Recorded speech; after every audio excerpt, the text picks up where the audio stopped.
So if everyone can see as well as hear me, so just let me know. So based on that, we can actually start the session. Yes. So we are coming up with a new topic for discussion. So we'll be taking some series of lectures on the internal security. So before we go into the internal security and all, so we'll just look into the syllabus also, because it is important for us to know what exactly is needed and what is not needed, right? So we'll try to look into this. Yes, so we can actually look into this, and if you can if you can understand the syllabus very well, so it would be very easy for us to what to be read and what not to be read, especially in the concept of internal security and disaster management. And the good thing about internal security and disaster management is this: the syllabus, you can say, it's very interesting topics would be there in internal security. There's no doubt about it, because security itself is an important topic, right? When you go through the syllabus, you'll get some proper understanding. The syllabus is very less, and in the mains you can expect some good number of questions. Basically, like at least 3 to 4 questions we can expect from both internal security and disaster management. And I think that's a good number of questions. You can just go through a little syllabus and you can definitely get some good number of questions. So that is definitely an advantage for you, right? Okay guys, we'll start now. We'll start the discussion. So if everyone can see as well as hear me, just confirm me that and we'll go on, right? So just confirm that.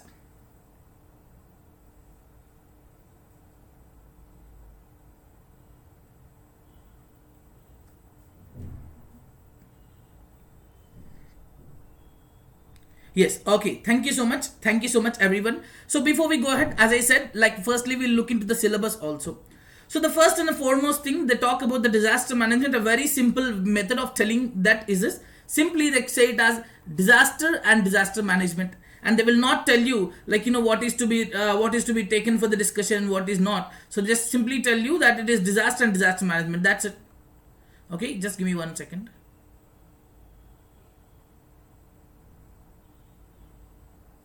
Right. So disaster and disaster management. So when you talk about the disaster and disaster management, you actually have to look into certain kind of important words would be there. So whenever you look into, even if you don't have any idea about the disaster management, if you have some kind of idea about some basic words, we could say disaster reduction, and we have some words resilience. Yes, resilience, reduction, or these days it is also very much in the news about CDRI. So this is closely related to the disaster management. So what happens is that you can expect a question on CDRI definitely this time. So this kind of words and this kind of terminologies are very important. You must know what is disaster reduction, what is disaster resilience, and we'll have something called National Disaster Management Authority. We have NDRF. So we have many of these kind of things. So we just have to have some basic idea about what are this. Right? So that is one way of the subject called disaster and disaster management. But now when you move to the second important category, that is, it says simply linkage between development and spread of extremism. So extremism is something we could talk, especially we'll talk about the left wing extremism. We'll take 2 sessions on that. So most probably that would be taken up tomorrow. So tomorrow we'll have 2 sessions most probably on left wing extremism, most probably. What is a linkage? There must be some reason why people actually look towards extremism, isn't it? Without any reason, no one will be if I can get some good job, if I can get some good pay, if I have some good family, and every society is everything fine. So why would I look into something called extremism, isn't it? So there is some kind of an issue that is present to the people.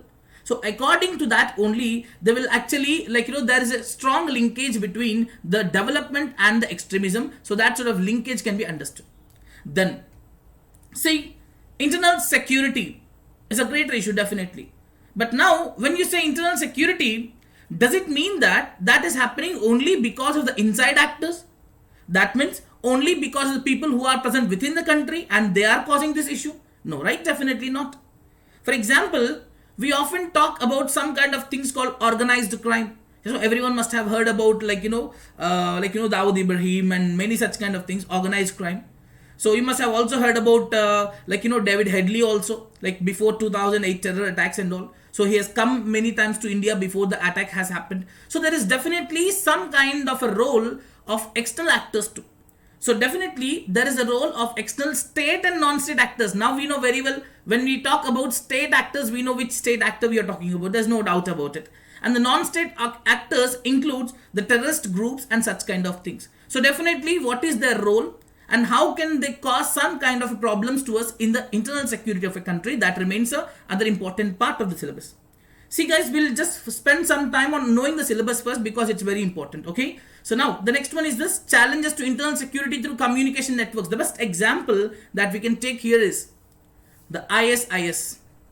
There's no doubt.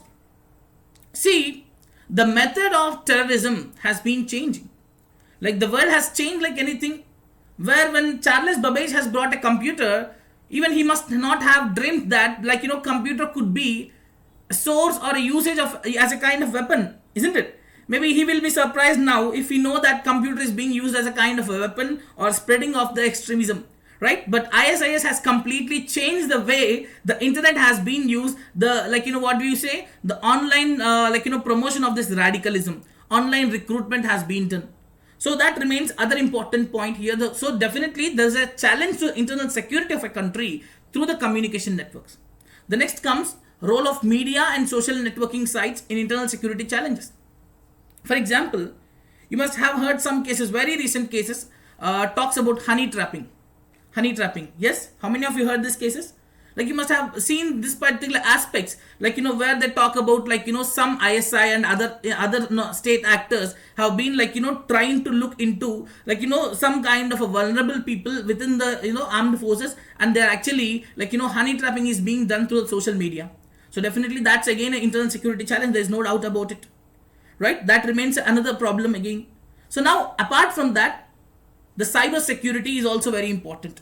Very importantly, recently we have seen some spyware. What is it? A spyware was very much in the news. Yes, we have seen some spyware which was very much in the news. What was that? Yes, that's right. Pegasus, absolutely. So it's not just about Pegasus. We have actually have heard about other attack also, that is by there have been evidences that there has been an attack carried out on Kudankunam power plant and also on ISRO.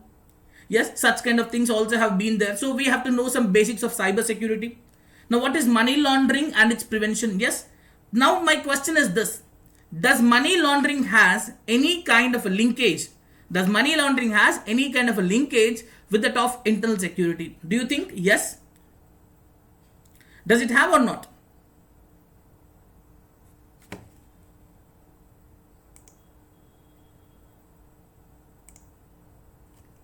One second. Yes, definitely money laundering has some kind of linkage. There is no doubt about it. Just give me 1 second, guys. Right, money laundering definitely has certain kind of a linkage over there. So now what is this money laundering? How can we prevent that? Security challenges and their management in border areas. So we could literally say border management.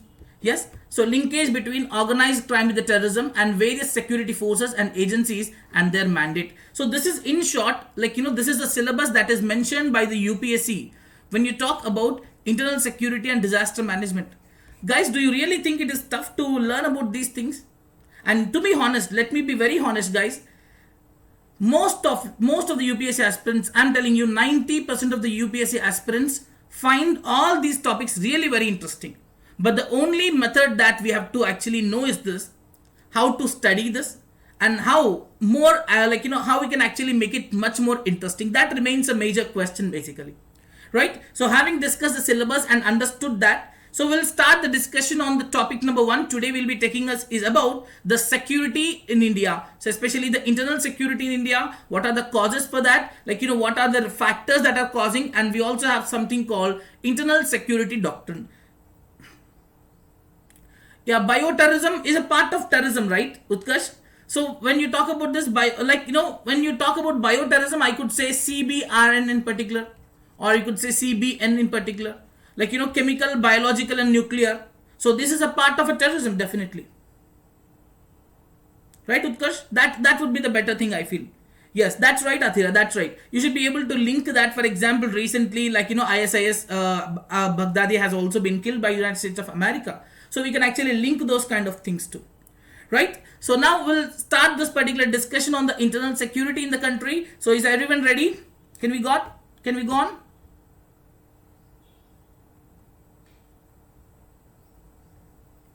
Right. So the first and the foremost thing is this that we'll be discussing today is the topic called security and the related issues. So what is this internal security? So what are the related issues to that? So this would be, guys, the session would be two-way session as I'm telling you once again. So try to respond to the questions when I'm asking you. Even if you are watching the session offline too. So guys, do remember when I'm asking you some questions, try to answer it. Not a problem. At least you should think about the answers to that particular question. Right? So now the first and the foremost thing that we are going to talk is about the internal security. So internal security, when I say the word called internal security, that makes it very clear that is happening within the country. Isn't it? That is happening within the country. That is within the boundaries of the country. Now, what do we want to achieve by maintaining an internal security in the country? So first and the foremost thing is this. Any country, whatever the country be, is it India, Pakistan, Bangladesh, China, whatever the country is, so every country wants peace. Isn't it? Now don't say that Pakistan don't want a peace. That's a different story. But internal peace is very important. At least internal peace, okay? At least internal peace. I'm not talking about the peace with other countries. I'm specifically talking about peace within the country. Right? That is a very important aspect. So now if you can protect the borders of a country, if you can protect this particular borders, within the borders you maintain the security. So what do you want is the peace in the country, a law and order, whatever is there, that has to be protected. And ultimately, the sovereignty of the country has to be respected. These are the three important things that we actually require. Right? So, peace is important, law and order, sovereignty of a country. If these three are always maintained very well, the country would be obviously very good. So, this is what happens within the internal security. But we all know that, external security also. External security is something where an act of aggression is being committed by a foreign country. We call it as external security. Now the question is this, guys, whose responsibility is it to maintain the security, that the threats that is coming from the foreign countries? Whose responsibility is it? Yes, whose responsibility is it to maintain the security which is happening because of a foreign country's aggression? Whose responsibility is it? That's a question. So think about it.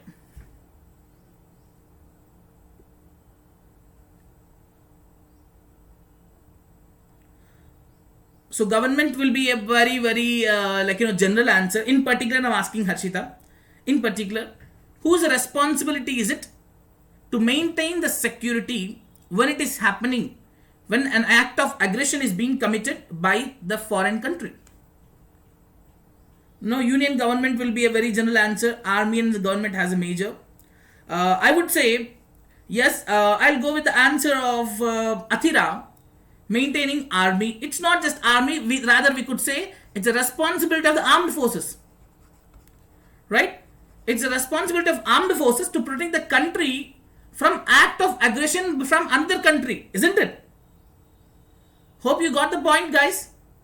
It's a responsibility of the armed forces to protect the security of a country, to protect the peace in the country which can be threatened by an aggression by a foreign country. Got the point? So definitely it would be a responsibility of the armed forces to maintain and protect the security in the country when it is happening, when a threat is happening because of aggression by a foreign country. So this would be the responsibility of armed forces. Now, when in case of internal security, there is no doubt for the internal security, every state has their own police.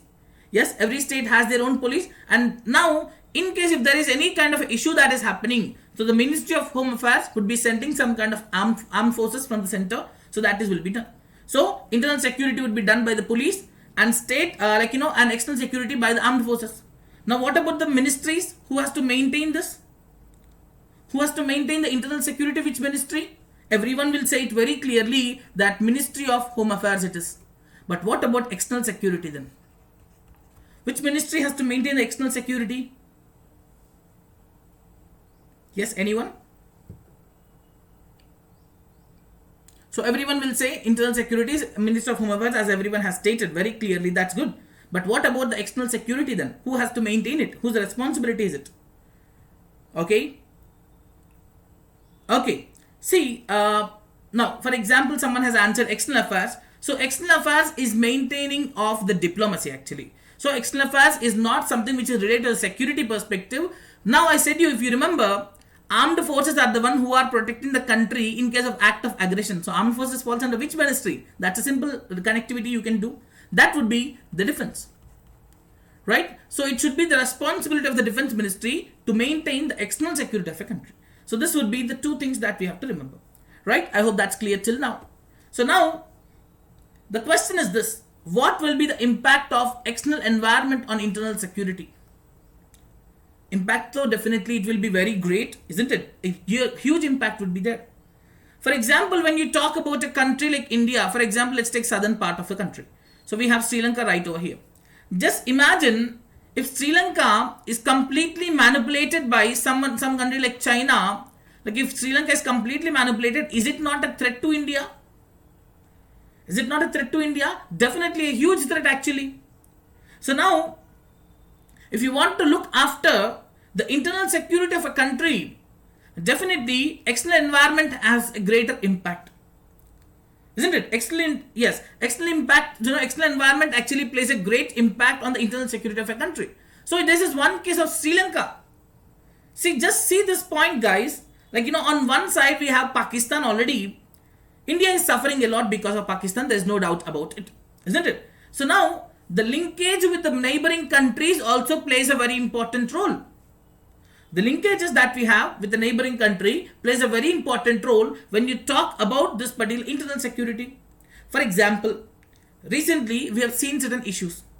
Yes, for example, so now someone has pointed about, Utkarsh has pointed about Nepal. So recently there has been some kind of issue of Kalapani. Yes, so where they have stated that it belongs to Nepal and India has shown in their map. That's one case. So where now the relation can actually get some kind of worse. So that is one case with Nepal. So when you talk about a country like, for example, Myanmar. Okay, let's say when you talk about country like Myanmar. So now Myanmar and India has some kind of issues. What is it?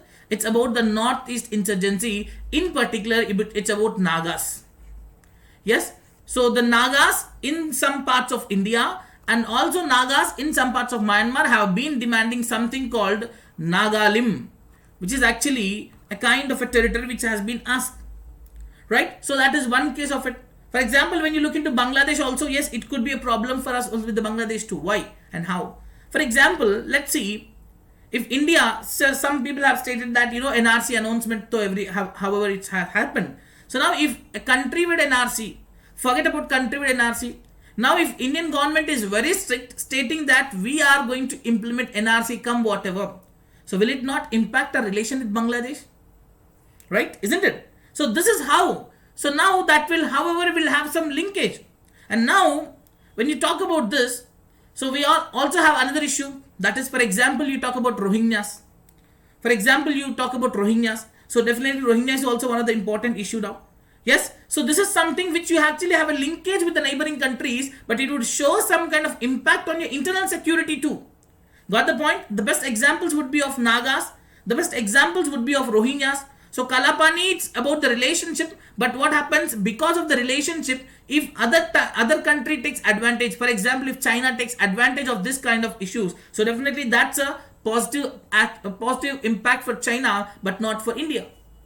Right? So definitely this kind of things would be there. Right? That is one case. Now, as we all know that the other important thing is this, that is about advent of the technology. So it's very clear. Just some time ago I have said you, right? Just some time ago I have said you that is ISIS, for example. Internet has become a very easy thing, right? So through the internet I can reach out to any people from anywhere. Anywhere in the country I can reach, anywhere in the world. Internet has been a great thing, guys. There's no doubt. For example, if it is because of internet we are able to make this class. So that's very good. You are using it in a positive perspective. But we cannot assure that all the people have to use this in the positive perspective all the time. So now this may happen, this may lead to anything else too. For example, you can talk about this particular issue about ISIS, that's what I have said some time ago. Right? The ISIS has used the internet in a very different perspective. So definitely that would have a threat to the security too. So now, the next question is this. Will there be any impact of security on growth and development of a country? Yes, I'm not asking about growth and development's impact on security. I'm asking impact of security on growth and development. Yes, please. So you can just take a minute for that, and but I want how. In case if you say yes, I want to know how it is happening. Online theft are also there. Definitely, Rajshekhar, but specifically we are focusing on the internal security perspectives, right? So that's the reason why I did not mention online theft. Online theft is definitely a problem. I'm not saying that it's not a problem. But when you talk about the security perspective, I don't think online shopping or online theft is something which has to be brought up here. Yes? So right, the questions guys, the question is here. Any impact of security on growth and development of a country? Will there be any impact? Definitely. Money laundering is a threat to economic development. That's right. If there is a peace and stability, country can grow. Otherwise, the focus would be effects on FDI investment. So let me talk about this case now. See, let's take a basic example of protecting sensitive infrastructure that economically affects such as defined risk. Okay, let me talk about this particular case. Now, first and the foremost thing, if you are given an option to set up an industry in some southern part of India, northern part of India, let's say, if you are given an option to set up a factory in some southern part of India, like be it, Bangalore, Hyderabad, or somewhere else. If you are given other option to set up the same enterprise in Nagaland, in Tripura, in Mizoram, Manipur, so definitely people choose, this particular cities, the metropolitan cities. Why? One of the major reason is this infrastructure is not proper, and the second reason they have is the security perspective. So that is the case. Now, for example, if you talk about any kind of a thing, investments in the coal mines in, especially we talk about Chhattisgarh, you have mines in Chhattisgarh, right? So there has been a lot of linkages where security issues are always there. So where this, the people who are left-wing extremists actually try and come to these particular people and harass them too for the money and all. So definitely, when you cannot maintain a security properly, that would have a greater impact on the growth and development, as many of you have highlighted earlier, be it the FDI investments you're talking about, be it with respect to investments, economy. So yes, business environment, that's right, Rajshekhar. Right, so definitely these aspects would show some kind of impact, right? So that is one case of it. Now, so attributes of internal security. Attributes of internal security. So now these are the things. How do you say that internal security is maintained properly?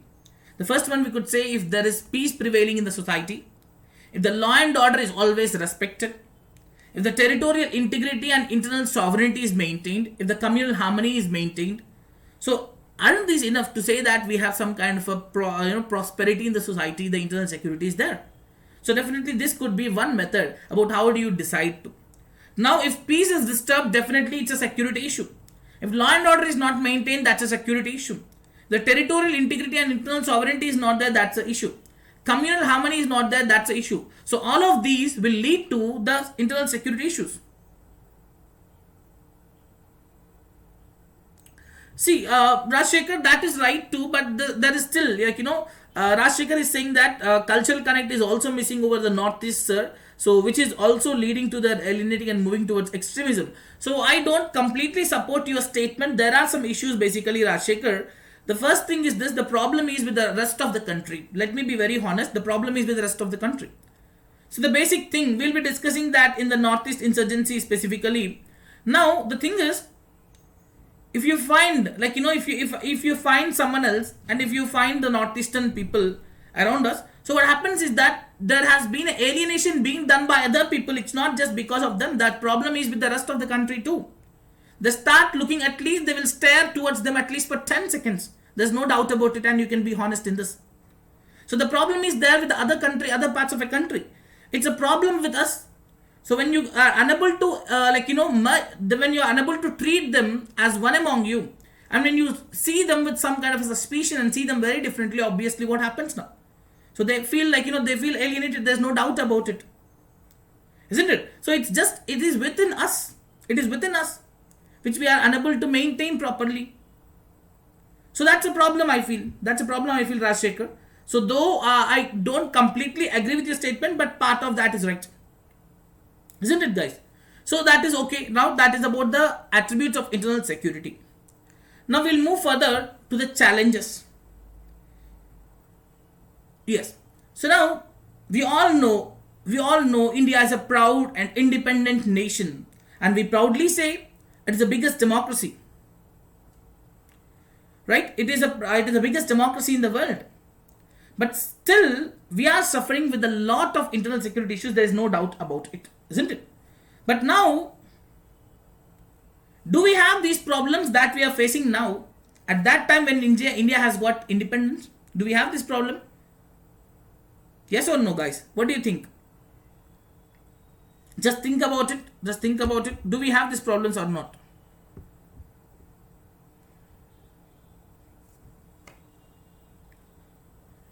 Yes?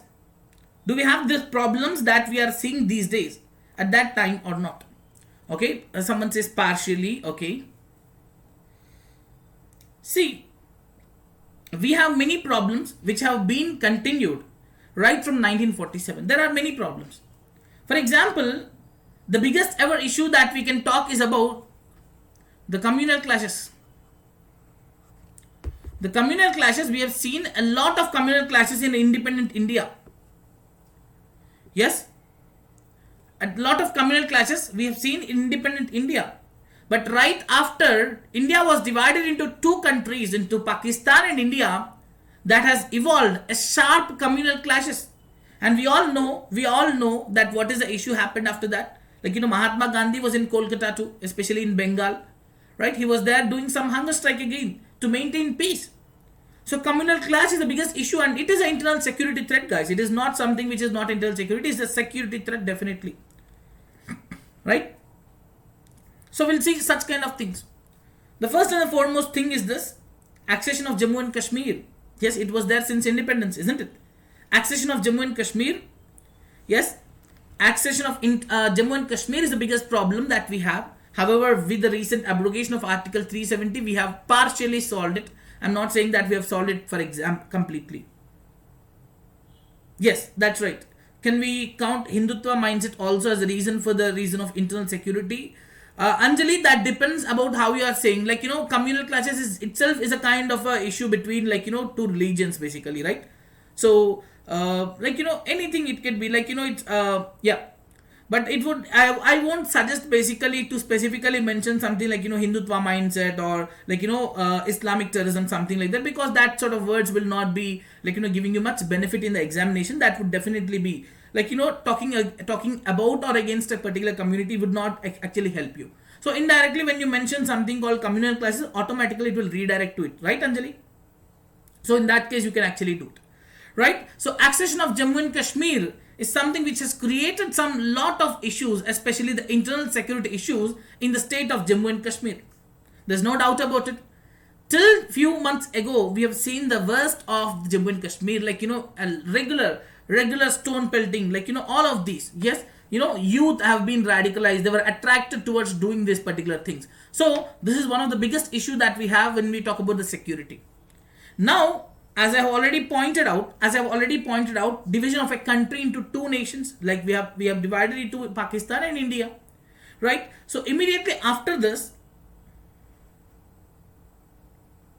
definitely Rashekar. So now automatically what happens now? So the people from different religions groups have actually fought, and that has led for, like, millions, not some hundreds or thousands, like millions of people have lost their lives in the communal clashes.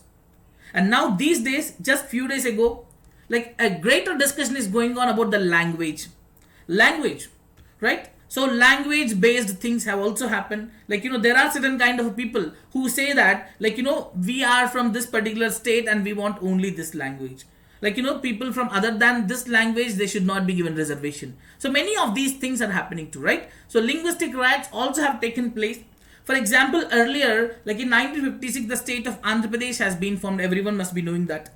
So now, the state of Andhra Pradesh was the first state which has been created based on the example of language. They have taken language as the example and started it.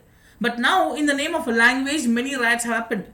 Just few days ago also, just 2 days ago, there was a discussion in the parliament too, where a member has asked, like, is the government looking after implementing Hindi as a one nation, one language? Then the Ministry of Home Affairs has given a clarification stating that there is no such kind of proposal before the government to implement something called one nation, one language, and that is what happening.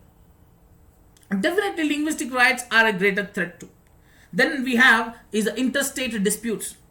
And interstate disputes need not always be about this particular area, where we could say, yeah, Pattabi Sitaramaya, yeah. So now it's interstate disputes is always mostly we often hear this in the name of water disputes and all. For example, let's say Supreme Court has given a judgment about sharing of the water resources. Now, just think in this perspective, guys. For example, Supreme Court has given a judgment between sharing of water between Tamil Nadu and Kerala. So now, what if the people of Tamil Nadu and Kerala are not abiding by the judgment and all of these come together to fight? Yes, can the Supreme Court do anything?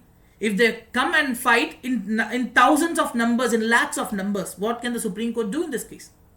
Right? So that would definitely become an internal security threat again. So that sort of interstate disputes can be taken up. Caste and ethnic issues, we have a caste discrimination. Caste discrimination is not present just in modern India, but it is there. It is there since from the before independence. We all know about how Dr. B.R. Ambedkar has seen worst of the situations by by belonging to some particular caste. So definitely we have caste issues, ethnic issues. Just some time ago we've talked about Northeast. So ethnicity is also a major problem, isn't it? So we must have also seen that, based on the rumors that have been spread through the WhatsApp, there are such kind of issues where people have actually killed the people also. Yes, that is also the caste and ethnic issues. Northeast insurgency. So we'll talk about Northeast insurgency in much when we go further too. And the left wing extremism. So these two topics we'll be discussing much further, like in the coming classes, maybe tomorrow and day after. So tomorrow we'll have 2 classes, by the way. Right? So these are the various problems. And now terrorist movements within the country is also other problem, right? Terrorist movements. You must have heard some kind of a question also in the internal security. This time in the mains, you have seen some kind of a question in the internal security too. So this terrorist movement is something which is actually a great problem, guys. We have always we do not want to encourage such kind of things, but still the terrorist things keeps happening in the country too. The next we have transnational organized crime. So you must have heard about something called golden quadrilateral. Yes, golden quadrilateral. So, or it is not just about it. For example, you talk about smuggling of the animals from one country to other country in the South Asian region too, and the cyber security. So these are the various things. These are the various problems of internal security. So guys, everyone got some basic idea now. What are the problems of internal security now? Yes, everyone must have got some basic idea now. So what are the various problems that we have which are challenging the internal security of the country? Yes.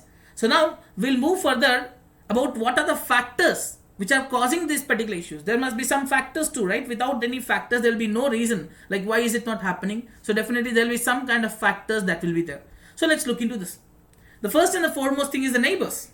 Yes, there's no doubt neighbors plays a very important role, isn't it? So as many of we are, whenever we talk about this, like in neighbors, like even in the current situations, like when you talk about the neighbors are always ready, isn't it? Neighbors are always snooping around us too. Yes, that's one case. Similarly, that happens in the country perspective too, isn't it? That happens in the country perspective too. When you take, Pakistan always keeps one eye on India about what is it doing, what is the next step and all. So that remains a very important thing, right? Neighbors remain a very important challenge to us. It is not just when you see India. I'm just giving you a rough sketch, guys.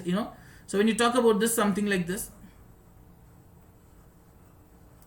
See, I'm just giving a rough sketch, okay? And not so perfect in this. So, but now the thing is, Pakistan always keeps an eye on that.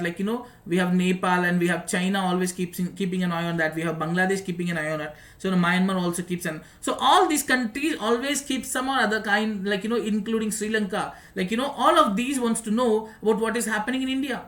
Yes, definitely they want to know because no one knows. No one knows what will be the impact of it, right? So always neighbors wants to know these kind of things. So neighbors are the greatest threat. And now the way you maintain the neighbors, the way you look at the neighbors, that's how you will be getting back. And at the same time, it doesn't mean that if I see Pakistan in a friendly nature, Pakistan will see India as a friend. No, not possible at all. So definitely neighbors has a very important responsibility, a very important role to play in this particular area of internal security. Now, unemployment. Let me tell you one example, guys. Let me tell you one example now. So there are certain kind of people who have been waiting for some kind of a job notification from the government. let's say it is now, it is for example year number 1. Okay, year number 1 they have been waiting, so they were taking some coaching or preparation thing is happening.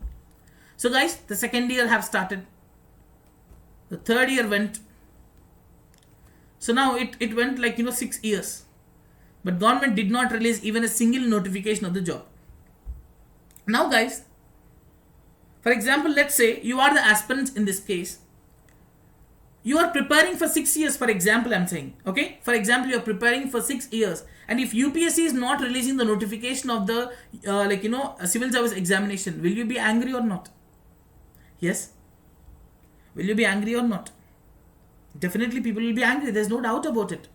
People will be definitely angry, because ultimately you are here for doing a great job, you are here coming, you said that you want to commit yourself to social service and all, but when the government is not doing anything, so definitely people will be angry. So if you have some kind of family business, you will go into the business. Okay, if you have some other, for example, if you're an engineer or someone, you can actually do something and get a job at least of 10, 15,000, 20,000 these days. But now, what about a person who has dedicated the 6 years only for the preparation, and they are poor, the family is poor, and what is the solution for these people? Yes, what is the solution for these what is the solution for these people? Definitely they get angry about the government, right? They get angry about the government, and what happens ultimately? Someone come and say that I'll take care of your family, go do a bomb blast. Who knows?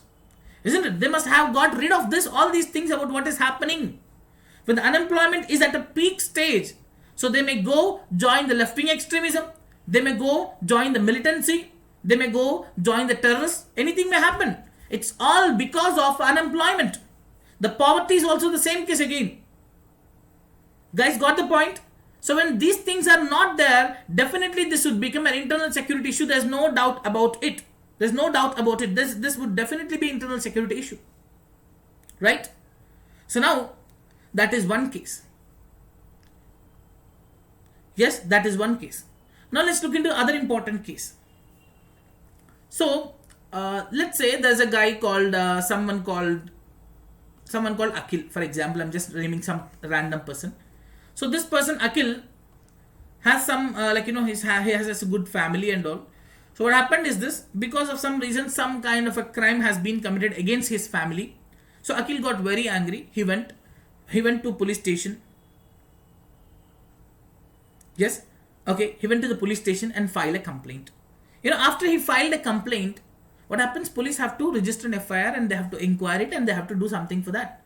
But now if the police are not doing this, if the offense that was committed is of major one, if the police are not doing anything for years together, again there's the same issue, isn't it? Yes, again there's the same issue. Again there's the same issue that the people again become against the government. Now corruption remains another important problem. If you are getting this, all of these are causing to what? The security issues to the country. The problems may look very simple. But the impact of these problems would be so huge that the whole country has to pay for what they have committed. For what the government has done, the whole country has to pay for this. So corruption. However, the corruption, there used to be those days, where people have to go and, move around the office of the revenue department, especially for getting some kind of certificates, like be it birth certificate, community certificate, caste certificate, residence certificate, whatever it is. So they ask, give me 500 rupees, give me 1,000 rupees, only then you'll get the certificate. There are cases like that. So corruption. So what happens to the poor people who cannot pay even a single rupee? Now what happens to the poor people? Yes. And you must have already seen some kind of issue. Yes, that's what I'm going to focus here. So, you must have already seen, there was some issue happened in Telangana where a person had actually went to the, the office of the revenue, a block level revenue officer. He went there and, poured petrol on her and actually burnt her alive. That was the issue happened. Though it might be a chance of corruption or anything, but there was accusations that, some corruption activity was involved. So definitely when people get fed off, people get rid of all these particular things about what is this happening, they are delaying my own certificate, which is actually the land belongs to me and something like that. Yes, people would get actually rid of this. And what would happen now? Anything. So that, in one other case, if they go join the Maoist Naxalite, so that's the greatest threat again. Communalism. Dividing the people in the name of religion is the greatest problem that we are facing in the country now. So any leader, whoever it is, now they are using the name of religion for securing the votes. It's not just pointing to one leader, but there are different leaders in the similar fashion. We have different leaders in different religions too, not just one religion, by the way. So they have been doing this particular cases now. So communalism. So ultimately what happens? These leaders comes, give some hatred speeches and go away. Now ultimately that would start, indirectly that would sow the seeds of this particular, whatever the moving towards some kind of revolution or something like that would impact them. And the worst thing that is going to happen is this: the failure of administration is a very important reason why the security problems happens in the country. Right? So these are the various factors that are responsible for the internal security in the country. I hope now you can actually write a very good answers, right? Right? So now we'll move further.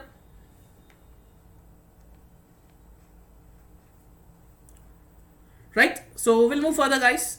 The next is that it's very important that we call it as internal security doctrine.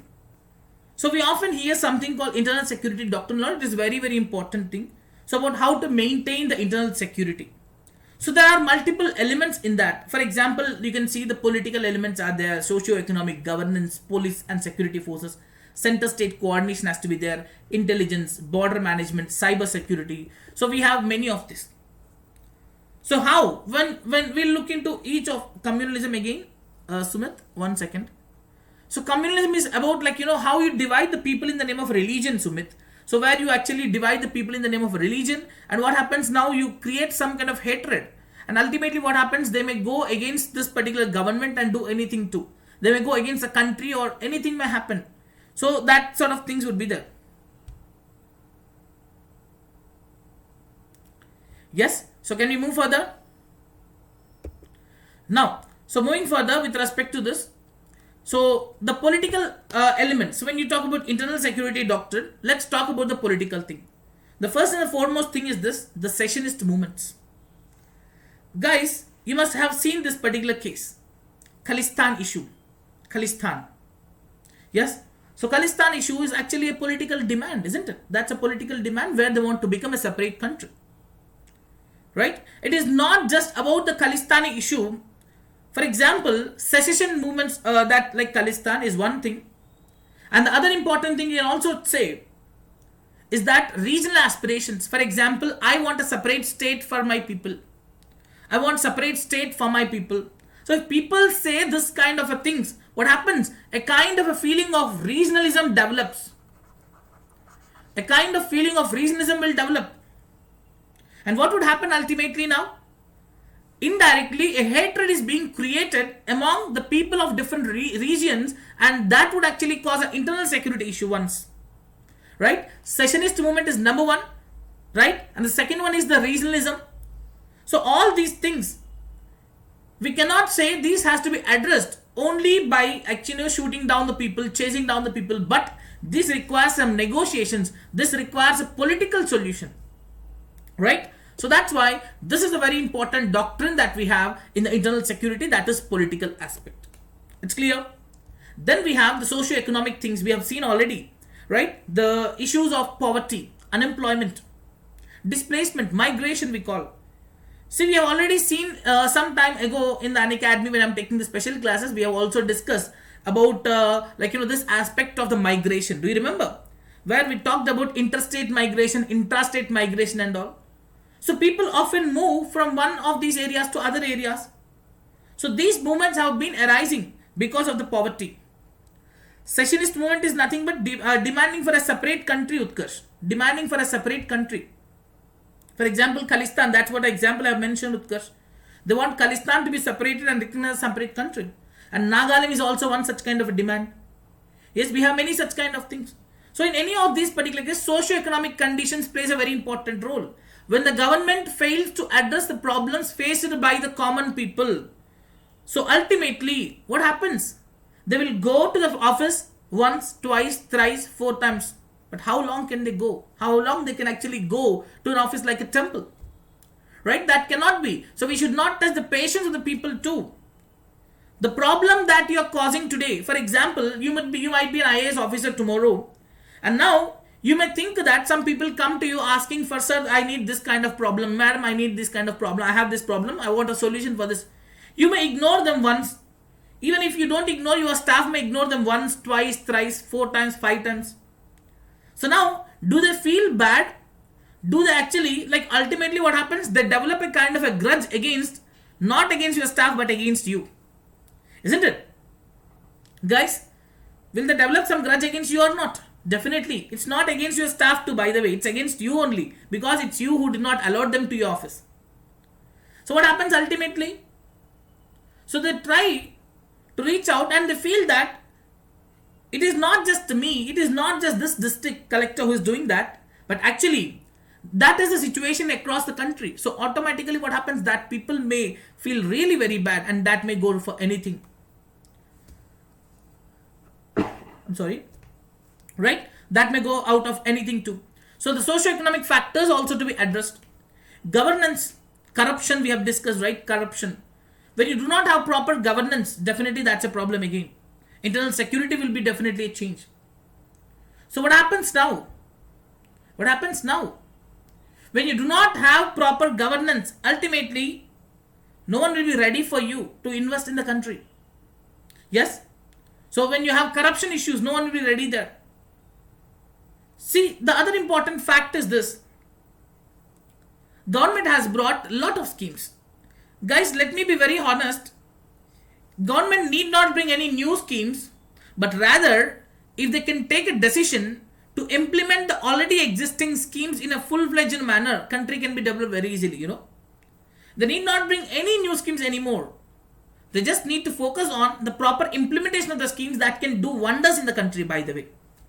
But still, we know the problem, right? We know the problem still. The issue, isn't it? We don't do it. If the government wants to do it, the middleman will take away that. So this kind of things again, the governance problems. And when the government do a lot of schemes, brought some different schemes and all, when you go to the remote areas, they are not reaching the remote areas. Right? So what could be the thing that we can do? That the government has to ensure that. Absolutely, that's right. So when the government has to ensure that, they have to look into all these aspects and make it very clear that a good governance has to be maintained. If not, that would lead to underdevelopment of the remote areas that may cause anything. Right? And the next one is about the police and security forces. The police and security forces, this remains other important thing now. So police and security forces. See, the law and order you are saying, the law and order you are maintaining. So there are some issues basically against the police also, there is no doubt about it. Nowadays the policing has been changed, that's a different thing. But one of the common thing that we often accuse the police is this. Police are not friendly to the people. Yes, we often hear this thing, but I'm repeating this once again, guys. See, nowhere in the world, people fear the presence of a policeman. But in India, what happens is this. When you see a policeman, instead of being secure, instead of feeling secure and safe, you've started to develop a kind of fear. Isn't it? I've mentioned this point many times. Isn't it? In India, this is a common feeling among the people. If they find a policeman, people start fearing. Right? So that was the case earlier, but those are not the days anymore, guys. So there have been many issues like, allegations of the police atrocities, where the people don't focus on their problems. And there were also issues with respect to the AFSPA removal too. So there is a need that police must be sensitized about what are they doing. Reforms have to be brought. So friendly policing has to be brought. So these things can actually change. And now the thing is, people should develop a kind of a feeling that they are safe, they are secure when they see a policeman. And that can be developed when the police are sensitized about the people's issues. And that would actually strengthen our internal security. Now, center-state coordination, this is the biggest problem, In India, what happens here is this. If there is some attack happened, guys, let's see. So now there is a city, let's say it's Hyderabad, for example. Let's say it's a city of Hyderabad. So in Hyderabad, there is some terror attack has happened. Let's say there is some terror attack has happened in Hyderabad. Now what happens? First, say that the state of Telangana is being ruled by opposition party. In center we have another party in the power. Let's say two parties are different. So now what happens? If the central government wants to involve in investigation of the case, the first thing that the state government may do is this. What is that? Maintaining of the internal security within the state is the responsibility of the state. Right? Getting the point, guys? So this is some confusion we have in the country, where a lack of center-state relation is present in the case of security issues. Yes? For example, if you see in one state there is an opposition party ruling, in the center there is other party. So if they want to interfere in this particular thing, though they cannot, because ultimately it is the law and order is a state subject according to states. So now we have that issue is number one. Intelligence sharing is not properly considered. For example, if there is IB warning is there, they are not taking into consideration. So we need a mechanism which can actually deal with such kind of a cases, whatever the lack of coordination is there, that has to be addressed for sure. The next, that's true. And the other important area is this intelligence, the information passage. See, we often find many times, in the news, you actually see in the headlines, right? Basically, what it says is this, intelligence, IB has given some kind of intelligent information stating that, there could be attacks anywhere in the country. Yes, that's right, Utkarsh, that's what I mean. Now, what happens is this, not all the states take this into very seriously. Now, even if the state wants to do something, the intelligence information has to be there. So we do not have a proper coordination in the sharing of the intelligence information also, right? So these are the various things we have covered till intelligence now. So we'll move to the border management. Border management. There's no doubt, guys, India shares borders with 7 countries, about 15,000 kilometers border.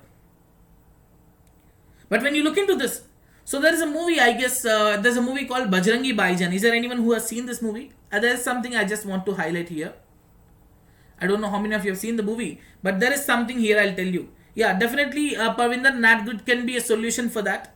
So in that, if you have seen the movie, what happens is that these people try to take this girl from one side of India to other side of Pakistan. If you remember this, there will be border, so definitely will be there, but they have pits, where they enter from here, go out into Pakistan.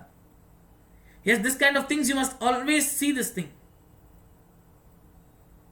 Yeah. So okay, right. So what happens here is this case. I'm just highlighting it, okay? I'm just telling you so that you can understand. So infiltration problem is always there in Punjab and Kashmir borders. Punjab and Kashmir, we always have these issues. Now Bangladesh, we have an issue of immigration. Yes, Assam issue is now because of the Bangladesh immigration. And Indo-Myanmar border is very porous, where the transfer of arms, the smuggling of arms is being taken up in that. Kashmiri militants on the Kashmir side. Northeast extremists taking shelter in Bangladesh, Bhutan and Myanmar. See, guys, you can see the best things here. From the Pakistani side, Punjab and Kashmir, we are entering, the terrorists are entering through this particular way. Rohingyas are entering from Bangladesh. Or we could say, other Bangladeshis are entering into India. Weapons are entering through Myanmar. Kashmiri militants actually being there. So northeastern states, that has been a vulnerable area too. Yes, so northeast extremists you find. And now we have many such kind of things. For example, you have the people who are sheltering in Bhutan and Myanmar too, even in Nepal, by the way. There are such kind of terrorist groups who are actually there in Nepal too. And now the land borders need to be secured very well. Land borders, we do not have any problem, guys. Land border, if you are really very much concerned, you can do it. But now, is it the only land border we have? Is that the only land border we have? No, right? We actually have the riverine borders also. We have a coastal security now. So 2008 terror attacks is just because of the failure of the coastal security. Right? Just because the coastal security. So when that was not properly maintained, we have seen the biggest disaster in the country's history, the 2008 terror attacks. Right? So role of Navy, Coast Guard, Coastal Office, Coastal Police, all these have to be strengthened, and they were already clearly defined. So now what happens? There is the need of a coordination among all these agencies also. And finally, one of the most important component that we have in the internal security doctrine is this, that is cyber security. Yes, there is no doubt the future war is now it's happening in the cyber. Yes. So the people will not fight directly anymore. People will actually fight in the internet. People will actually fight in the space. This would be the thing that would be in the future. Right. So this is about the internal security, specifically with respect to internal security doctrine. So is it clear till now, guys? I hope everyone has got some basic understanding about the internal security, isn't it? Okay.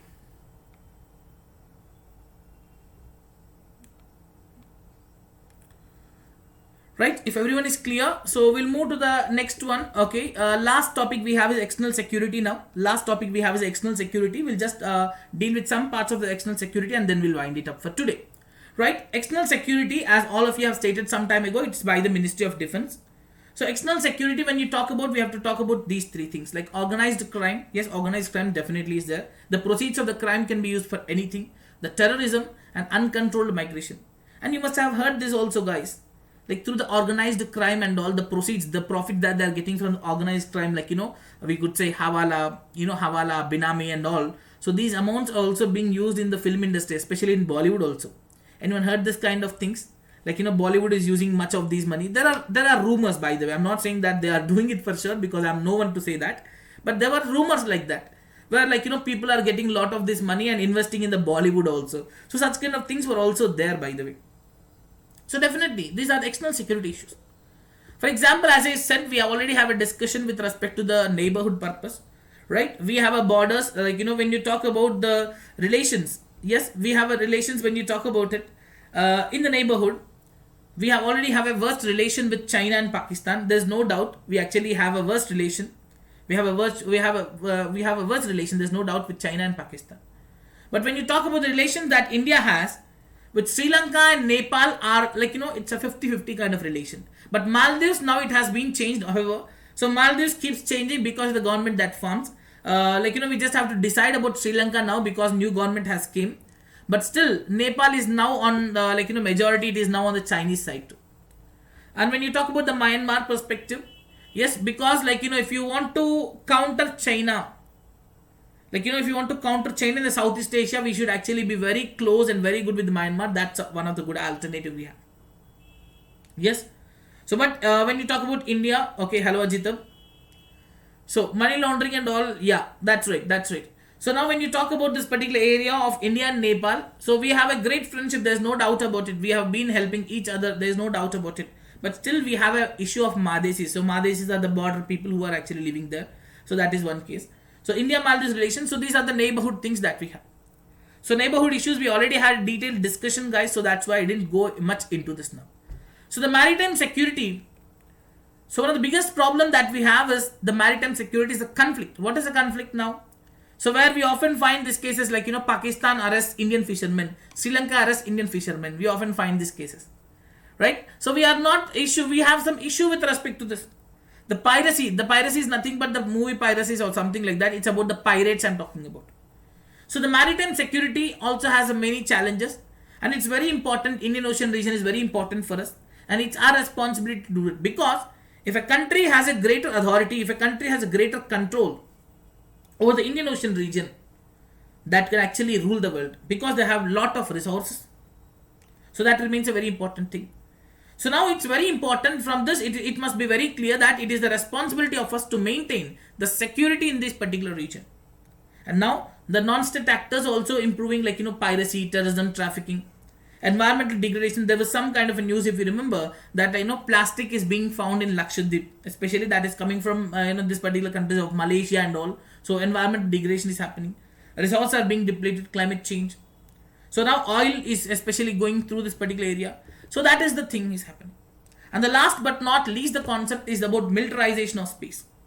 Militarization of space, it has become a very, very, very common thing these days, isn't it? Like, when US is developing space force, India is saying that we also need something like that. So India is also looking into this. So definitely the future wars would be in this particular things only. So Fayaz, we'll talk about it. Just give me some time. We'll just wind it up and I'll talk about it. Right? So now, militarization of space is actually happening a lot. For example, we have done Mission Shakti. Many other countries also looking into this. So definitely, it's very important that we have to look into the militarization of the space also. Now coming to your question, yes, that's right. So military future wars may be happening in the space too. No one knows about what will be the future too. But it's very important to have some kind of securing our assets in the space. Because when the satellite is gone, everything is gone. So it is our responsibility to protect the satellites. So for that, India has done the ASAT test also, which we call it as Mission Shakti 2. Right? So when you talk about this particular category that someone is asking about NRC, guys, I want to know from you, how many of you think, what do you think? NRC. So good or bad? This is a question by Fires. So what do you think? NRC, good or bad? Yes, guys? Okay. Athira, you are always on the, yes, bad side, Athira. Right. No. So okay, I'm not asking you implementation perspective. I'm not saying it's implementation perspective. I'm just asking you it's good or bad. So you have to tell me this. I'm not asking you about how it is implemented and all. So definitely, now the thing is, NRC is really good, very good, very good. There's no doubt about it. Why is that so? For example, you must be seeing these things, guys. In the world, there has been a growing protectionism. For example, you must have also seen the news just few days ago. About 150 to 300 Indians have been sent away from the United States of America because they have been illegal immigrants. They have been illegal immigrants. So now what is happening? In India, we do not have much opportunities. And already we are having a lot of population. Isn't it? Now if the situation goes like this, so what happens now automatically? Now huge influx from other countries is happening to the country. So now the locals may actually lose their opportunities, and they are not saying others are not allowed to visit India. They are not saying that. But what are they saying? Illegal immigration is not allowed. There's a difference between legal and illegal thing. Right? If you are coming legally by taking a visa and everything, it's fine. You are welcome. There's no doubt about it. Isn't it? Right, Faz? But if that is happening in an illegal method without any documentation and all, they just simply cross the borders and coming to India. No, that's not acceptable. Definitely it is not acceptable. Yes. So again, NRC good bad for India, particularly this time it's a very bad idea. Right? This is what my personal opinion though, because if you're coming illegally, just definitely you have to face the problem. There's no doubt about it. But if you are really very much interested, you can come in a legal perspective. It's not that I'll jump the wall and get into. So will your neighbor say for example, let's consider this case. In the night everyone is sleeping and you just jump into the jump around a wall and get into a neighbor's house. Will your neighbors just remain quiet when you do this thing? Yes, will your neighbor just remain quiet? Isn't it? Definitely. Will they be calm? No, right? So it is just in the case of a neighbor, no one is being calm. Then how can this be taken up in the case of a country, guys?